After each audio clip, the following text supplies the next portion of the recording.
Hello, and thanks for taking a look at another video from the CLL&H model railroad. Today we've got an American Flyer, and it was produced between 1949 and 1951. So it is an oldie. And what we're going to do to this locomotive is we're going to put a new motor in it, and we're going to put it DCC. So this is the decoder we're going to use. And the part number on this is an 884009. It's a TSU-4400. It has a better stall current. The amps are at about 4. And so it will handle a lot larger load and a lot heavier locomotive, which I believe this one, from what I'm seeing in the notes here, weighs about 2 3/4 pounds between the two of them, the tender and the locomotive. So as we see this and look at it in more detail, we've got a very old motor in there. That's all going to be taken out. We're going to completely disassemble this and go through it, lube it, service it, put the new motor in it, and just program it. See if we can get it to work DCC, which I'm sure we will. Okay, I'll go ahead and start disassembling here a little bit, and I'll come back and show you step by step what we're doing. All right, be back in a bit.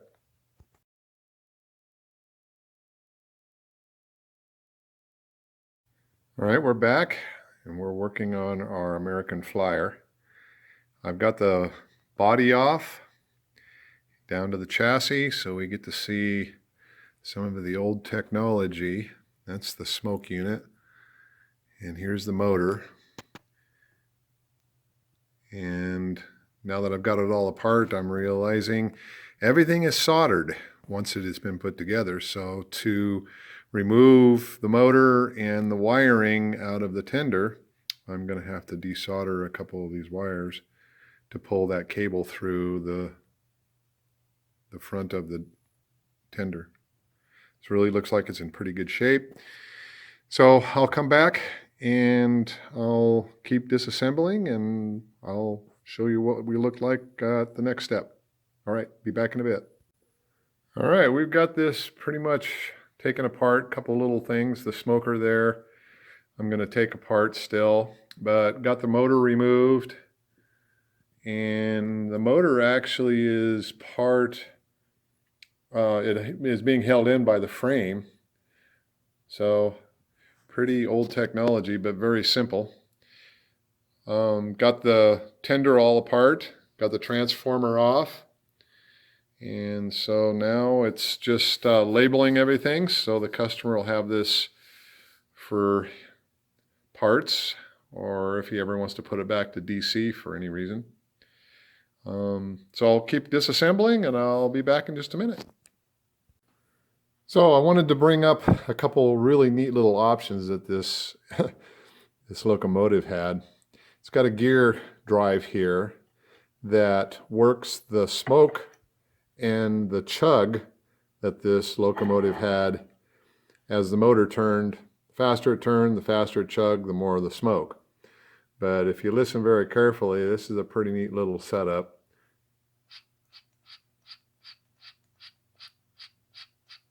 And it would just go faster or slower, depending on the speed or the current that you're putting into the motor.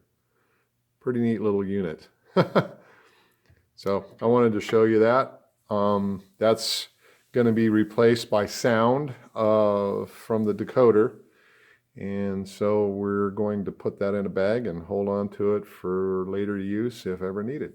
So I'll be back and I'll keep going.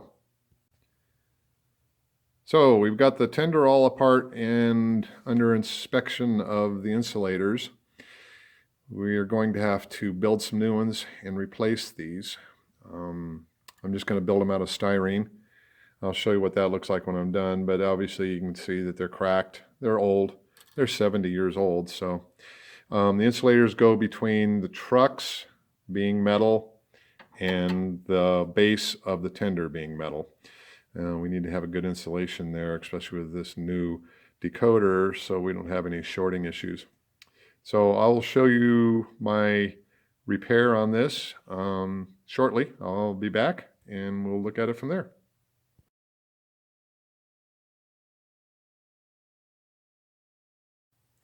All right, we're back. I've fabricated my insulators for the trucks front and rear.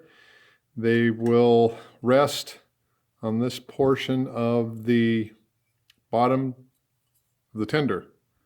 That will keep the metal trucks from shorting out. And how to keep the trucks in place, I made a couple of clamshells that I will glue together once they're in place, like this. And that will hold the truck and keep it from pivoting from side to side. So I'll go ahead and glue these up. I'll use just a little CV glue probably, and I'll be right back. All right, our insulators are all glued in. They seem to be working very well. A little bit of play in the wheels, which is what we want, and a nice smooth movement from side to side. So next we've got to build some kind of a tray for our decoder. The bottom side of the decoder has all the electronics on it. You do not want it touching the bare metal. So I went ahead and did another strip of styrene, which I'll double back tape down to the base, and then the bottom of the decoder will be double back taped to the styrene, and that's how it'll look. And I can do all my wiring on each side. So I'll do that, and we will proceed on with some wiring, and we'll go from there. I'll be right back. So the update on wiring, this is the tender. We've got a backup light that I've installed. You can see the housing there. It's going to be an LED. Here's the wiring coming off of it with a 1,000 ohm resistor. Then we've got the wiring along with the plug going to the locomotive,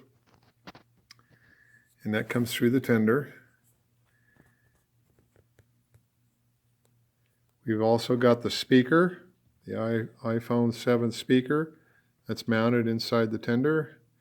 I used a little bit of styrene and again some double back tape.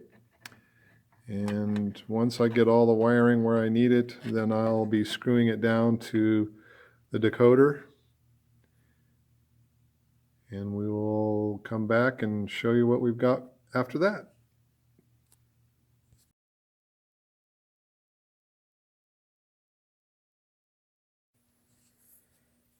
So I've installed the weight. I just used double back tape. Seem to be nice and strong there. And I'm going to insulate the decoder from the weight with another piece of styrene. I'll just slide that in there. I'll double back tape that to the weight. And my wiring's just about done on the tender side. Got the light, speakers, the motor, and the lighting. So this wire here is just an extra in case we need it, as well as the little green one here down the road. I used some very easy instructions. Everything's labeled, just a super easy decoder to put in. So I'll proceed on. We'll get to the motor and the locomotive itself, and we're going to be wrapping this up pretty quick. All right, we'll be back in a minute.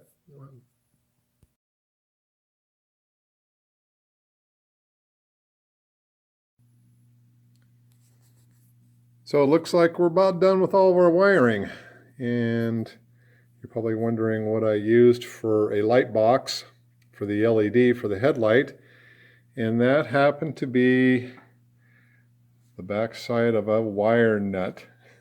I cut it with a small saw and drilled a hole in it, and it worked perfect. So model railroading is all about being innovative. So what I got to do now is do a little testing, and we should be able to do a test on the test track and get some programming done. So I will be back shortly once all this is put together and on the test track, and we will see how she sounds.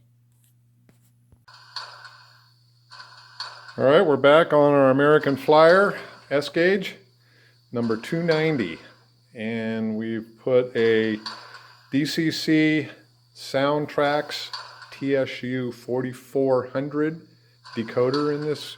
We also upgraded the motor, put LED lights in the front and rear, and we're going to give her a little shakedown here. I have already programmed it on JMRA's website, and we're going to give her a shot here. Let's see what she does.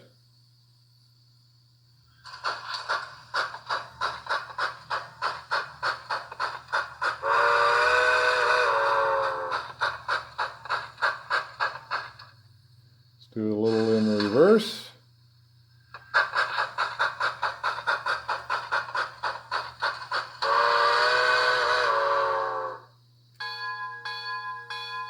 And let's see how our headlights look.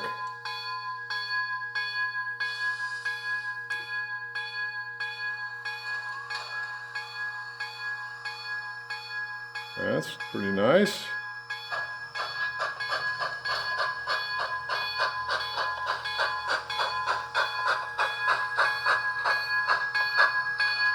And let's see how our backup light looks. Hey, very nice.